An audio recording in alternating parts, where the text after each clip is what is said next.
بسم اللہ الرحمن الرحیم۔ آج ہماری گفتگو ہے اردو مرثیہ کے اجزائے ترکیبی پر۔ اس سے پچھلی ویڈیو میں ہم نے مرثیہ کی تعریف پر بات کی۔ سرسری سا تذکرہ کرتے ہوئے ہم آگے بڑھیں گے کہ مرثیہ عربی زبان کا لفظ ہے اور لفظ رسا سے نکلا ہے۔ لغوی معنی مرنے والے کو رونے اور اس کی خوبیاں بیان کرنے کے ہیں، اور ایسی نظم ہے جس میں کسی کی موت پر اظہار غم کیا گیا ہو اور مرنے والے کے اوصاف اور فضائل بیان کیے گئے ہوں۔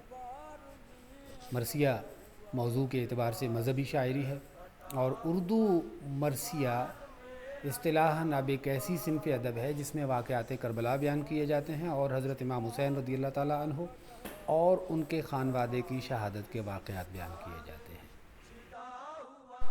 ڈاکٹر ابواللہ صدیقی ملا وجی کو پہلا مرثیہ نگار لکھتے ہیں اور مرثیہ کی تعریف یوں بیان کرتے ہیں کہ اصطلاح شعر میں مرثیہ اس صنف کو کہتے ہیں جس میں کسی مرنے والے کی تعریف و توصیف اور اس کی وفات پر اظہار ماتم کیا جاتا ہے۔ مسدس کی حیات میں پہلا اردو مرثیہ میر مہدی متین برہان پوری نے لکھا، جو سراج اورنگ آبادی کے شاگرد تھے۔ شمالی ہندوستان میں بڑے بڑے مرثیہ گو موجود رہے، جن میں شاہ مبارک ابرو، خواجہ برہان الدین آسی، غلام حمدانی مصفی، اشرف علی فغان، نذیر اکبر آبادی جیسے کئی اہم نام ہیں۔ مصفی کے شاگرد میر مظفر حسین ضمیر نے مرثیے کو موجودہ شکل دی ہے۔ ضمیر سے پہلے مرثیہ مختصر لکھا جاتا تھا۔ میر تقی میر اور مرزا محمد رفیع سودا نے بھی اس صنف کو ترقی دینے میں اہم کردار ادا کیا۔ میر ببر علی انیس اور مرزا سلامت علی دبیر کا دور اردو مرثیے کا سنہرا دور ہے۔ یہ وہ دور ہے جس دور میں مرثیہ گوئی کے ساتھ ساتھ مرثیہ خوانی کے فن کو بھی عروج ملا۔ فنی اعتبار سے اردو مرثیہ درج ذیل اجزائے ترکیبی پر مشتمل ہوتا ہے۔ مرثیہ کے اجزائے ترکیبی میں سب سے پہلی چیز مرثیہ کا چہرہ ہے۔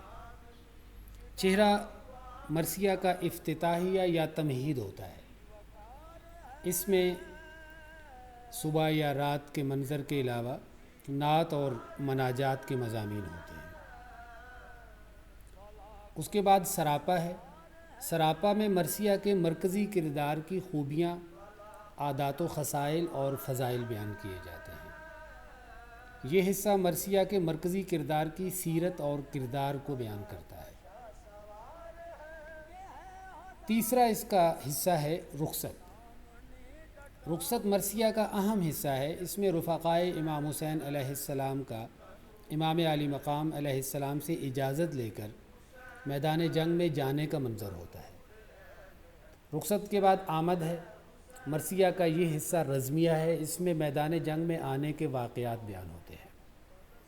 اس میں میدان جنگ میں داخل ہونے والے کردار کے گھوڑے اور تلوار کی بھی تعریف شامل ہوتی ہے۔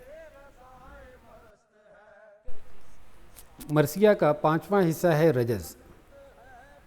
اس حصے میں افراد مرثیہ کی تعریف، حسب و نسب اور آباء و اجداد کے کارنامے بیان کیے جاتے ہیں۔ رجز خوانی عربوں کی قدیم روایات میں سے ہے۔ رجز کے بعد اگلا حصہ ہے مرثیے کا جنگ۔ مرثیہ کا یہ حصہ بھی رزمیہ ہوتا ہے اور اس حصے میں افراد مرثیہ کو دشمن کی فوج سے لڑتے ہوئے دکھایا جاتا ہے۔ رجز اور جنگ کے بعد مرثیہ کا اگلا حصہ شہادت ہے، اور یہ مرثیے کا سب سے اہم اور سب سے دردناک اور رقت آمیز حصہ ہوتا ہے۔ اس حصے میں مرثیے کے کرداروں کو زخمی ہوتے، گھوڑوں سے گرتے اور جام شہادت نوش کرتے ہوئے دکھایا جاتا ہے۔ آخری حصہ ہے مرثیے کا بین۔ یہ مرثیے کا اختتامیہ ہوتا ہے۔ اس میں شہداء کی لاشوں کو خیمے میں لاتے ہوئے دکھایا جاتا ہے اور شہید کے عزیزوں کے رونے اور ماتم کرنے کے واقعات بھی بیان کیے جاتے ہیں۔ انیس اور دبیر کے بعد کے شاعروں نے مرثیے کے آخر میں ساقی نامہ کا اضافہ کیا۔ اس میں حب اہل بیت اور ذکر ساقی کوثر کے مضامین بھی بیان کیے جاتے ہیں۔ اور آخر میں مختصر سی بات مرثیے کی حیت پہ۔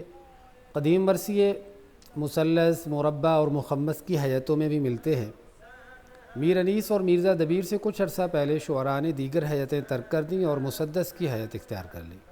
اس کے بعد مرثیے کے لیے مسدس کی حیت مخصوص ہو گئی اور یہ صنف سخن بھی واقعات کربلا کے اظہار کے لیے ہی وقف ہو کر رہ گئی۔